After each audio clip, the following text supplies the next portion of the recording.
Assalamualaikum warahmatullahi wabarakatuh. Perkenalkan, nama saya Monika Karisma Fitri dari Program Studi Komunikasi dan Penyiaran Islam Kelas Internasional dengan NIM 2021071067 dari Universitas Muhammadiyah Yogyakarta. Saya akan mempresentasikan makalah dari matkul ilmu dakwah dengan tema analisis dakwah milenial Ustadz Ibnu Kharis.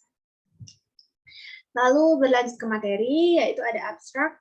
Dakwah on social media present a number of challenges and opportunities, especially when dealing with the millennial generation as the majority user.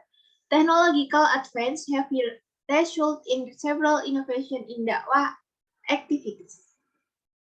In this case, social media has changed many patterns and forms of communication. Nowadays, the content uploaded on social media spread very quickly and can be accessed by people from various circles. The purpose of compiling this paper is to find out how the development of the parsing of millennial character from year to year. This research used the literature study method, carried out by studying reference book, article, and browsing the internet. The conclusion of this study is that it can be compared from the last few years of the development dakwah in social media in increasingly dynamic with the number of listeners was spread from various circles. Although it is facilitated by the existence of social media as an intermediary for positive dakwah, there is another side that also contributes to this problem, namely the negative side, such as the ease of spreading hate speech. This shows that religion should be used as a way of life in order to live more regularly. Diversity brings opportunities for the development of the millennial cleric dakwah. Keyword: religion, dakwah, dakwah method, millennial generation Indonesia. Abstrak: dakwah di media sosial menghadirkan sejumlah tantangan dan peluang apalagi ketika berhadapan dengan generasi milenial sebagai pengguna mayoritas. Kemajuan teknologi mengakibatkan beberapa inovasi dalam kegiatan berdakwah. Dalam hal ini, media sosial mengubah banyak pola dan bentuk komunikasi. Di masa sekarang, konten-konten yang diupload di media sosial dengan sangat cepat menyebar dan dapat diterima oleh masyarakat dari berbagai kalangan. Tujuan penyusunan makalah ini adalah agar mengetahui bagaimana perkembangan dakwah para ustadz milenial dari tahun ke tahun. Penelitian ini menggunakan metode studi pustaka, dilakukan dengan cara mempelajari referensi-referensi buku, artikel, dan browsing internet. Kesimpulan penelitian ini adalah dapat membandingkan dari beberapa tahun terakhir perkembangan dakwah di media sosial semakin dinamis dengan jumlah pendengar yang menyebar dari berbagai kalangan.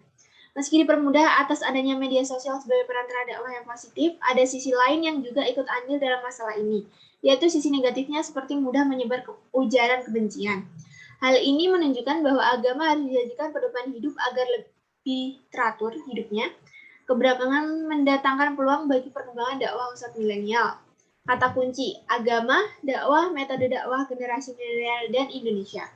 Yang pertama, dari bab 1 ada pendahuluan. Latar belakangnya, kemajuan teknologi tentunya dapat berpengaruh terhadap penyebaran informasi yang semakin mudah. Terlebih di era modern sekarang ini. Jumlah orang yang sudah menggunakan media baru, yakni internet, tentu tinggi. Perkembangan teknologi internet dengan segala media sosialnya telah menciptakan masyarakat baru dalam bentuk virtual. Sebagai seorang muslim yang beriman, kita sangat diwajibkan untuk melakukan dakwah walaupun hanya satu ayat. Apalagi di era kemajuan seperti ini sangat banyak strategi ya. Metode yang dapat kita gunakan untuk berdakwah sangat banyak sekali.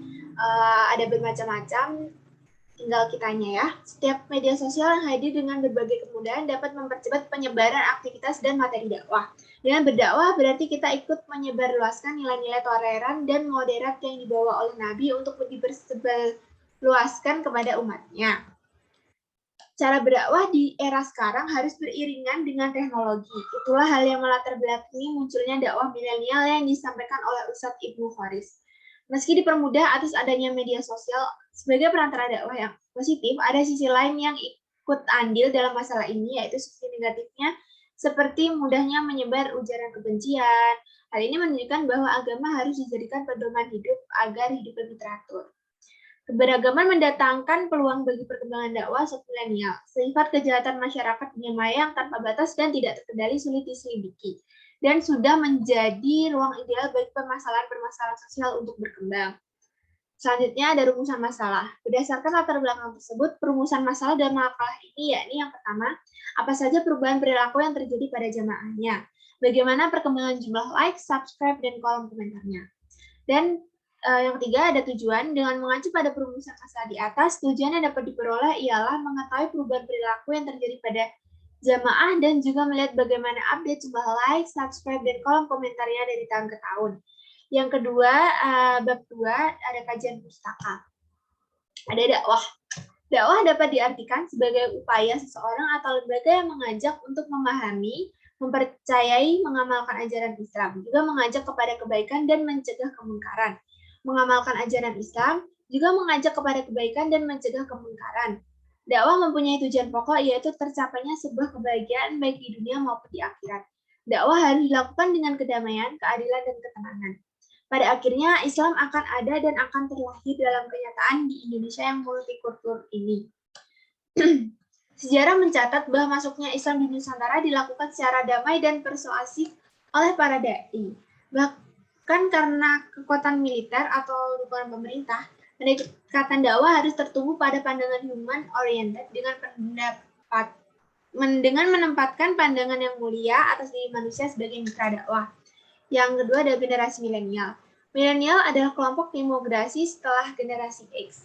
Para ahli dan peneliti biasanya menggunakan awal 1980-an sampai dengan 2000-an sebagai awal kelahiran kelompok ini.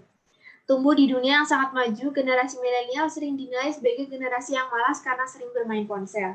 Namun sebenarnya generasi milenial adalah generasi yang memiliki keingintahuan tinggi, percaya diri, dan merupakan generasi yang paling banyak membaca buku. Tetapi sangat disayangkan generasi milenial sangat rentan terserang depresi serta gangguan kecemasan. Yang ketiga ada metodologi. Menurut Sugiono, pengertian metodologi penelitian adalah studi ilmiah yang dilaksanakan untuk mendapatkan data yang valid dengan tujuan untuk menemukan, mengembangkan, dan membuktikannya sehingga dapat dimanfaatkan untuk pemahaman, pemecahan, dan penyelesaian masalah.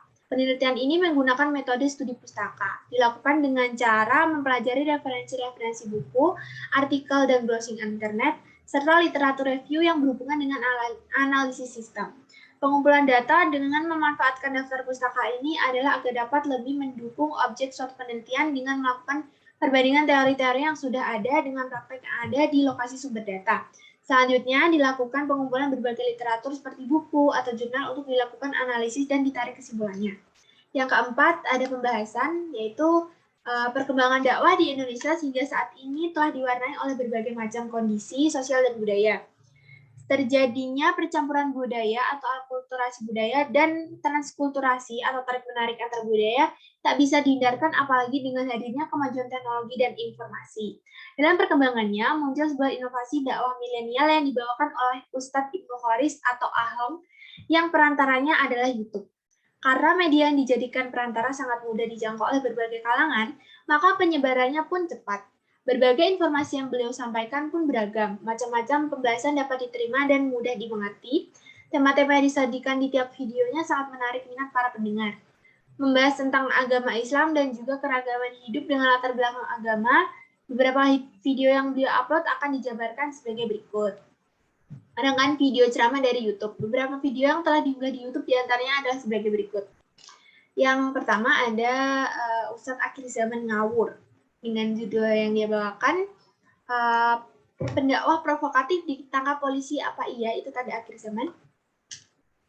Nah, bila merujuk pandangan ulama ahli hadis, tentu penafsiran Ustadz Akhir Zaman yang merujuk pada ditangkapnya ulama oleh penguasa atau oleh pemerintah itu jelas keliru ya. Sesuai dengan pandangan para ulama, hadis salah satu tanda akhir zaman itu banyaknya ulama yang Allah SWT ambil nyawanya.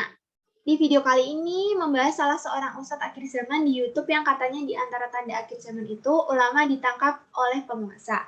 Karena ulama-ulama yang berilmu sudah Allah wafatkan, tapi bila penangkapan orang yang dianggap ulama padahal dia punya masalah hukum, kemudian dikaitkan dengan dekatnya akhir zaman, tentu itu sangat tidak tepat dan tidak sesuai dengan pendapat-pendapat ulama ahli hadis. Masih banyak kok ulama-ulama yang pendapatnya itu luas dan didengar oleh penguasa atau negara baik secara langsung ataupun tidak langsung. Kedua, ada asal kata syuro dan musyawarah. Suro adalah bahasa Arab yang sudah diserap ke dalam bahasa Indonesia, artinya bermufakat atau berdiskusi dan bermusyawarah. Dalam bahasa Arab ini berkaitan dengan kata dasar atau verba syeren, itu berarti bersilang. Yang ketiga, hewan bisa jadi ulama. Meneruskan tafsiran Pak Suginur. Menanggapi kebelakangan viral ceramah Bapak Suginur mengenai hewan yang katanya bisa jadi ulama, karena semua perbedaan itu adalah kekuasaan Allah, dengan demikian hamba-hamba Allah yang takut padanya itu berikhtiar bahwasanya Allah Maha Kuasa menjadikan manusia berbeda-beda. Selanjutnya, yang keempat, asal-usul kata istiqoroh dalam bahasa Arab. Kata-kata istiqoroh itu sudah ada di Kamus Besar Bahasa Indonesia sejak edisi pertama dia diserap menjadi istikharah. Biasanya yang kita ketahui istikharah itu berkaitan dengan sholat mohon petunjuk pada Allah untuk mendapatkan pilihan terbaik di antara beberapa pilihan. Kata istikharah itu berkaitan dengan memohon pada Allah Subhanahu wa taala 2/3 mengenai pilihan kita yang masih kita bingungkan. Yang kelima, meninggalkan sholat Jumat 3 kali berturut-turut karena corona benarkah bisa menjadi kafir? Terkait peniadaan sholat Jumat bagi umat muslim yang berada di wilayah zona merah, penyebaran virus corona itu berarti sudah 2 kali Jumatan tidak terlaksana. Ada yang berkata, bukankah 3 kali tidak sholat Jumat berturut-turut itu bisa menjadi kafir? Demikian itu pembahasan mengenai peninggalkan sholat Jumat 3 kali berturut-turut memang terdapat dalam kitab-kitab hadis. Tapi apakah benar orang meninggalkan sholat Jumat 3 kali itu sampai kafir, apalagi dalam kondisi saat ini? Itu ada uzur berupa wabah virus corona yang menyebar di berbagai wilayah Indonesia. Hendaknya orang-orang yang seringkali meninggalkan sholat Jumat itu menghentikan perbuatannya, atau nanti Allah akan menutup hati mereka dan mereka akan menjadi orang-orang yang lalai. Yang selanjutnya, apa saja perubahan perilaku yang terjadi pada jamaahnya? Jadi perubahan perilaku pada jamaahnya adalah tidak tetapnya jumlah jamaah yang menonton YouTube sang Ustadz. Ada beberapa video yang memiliki ratusan like, sedangkan di video berikutnya hanya memiliki tidak sampai 10 like. Perkembangannya bisa dilihat sebagai berikut. Berdasarkan dengan judulnya, yang like 24, yang play 524 kali, yang komen 7, untuk video selanjutnya yang like cuma 8, yang play cuma 107. Jadi tidak tentu. Yang kelima, ada penutup, yaitu kesimpulan yang dapat diperoleh dari sang ustadz terus memberikan dakwah singkat yang sedang berkembang di zaman modern ini. Sarannya adalah untuk beliau menambahkan gaya tersendiri untuk dakwah agar menarik minat jamaah dan untuk tetap memberikan feedback kepada akun sang ustadz. Daftar pustakanya bisa dilihat seperti ini.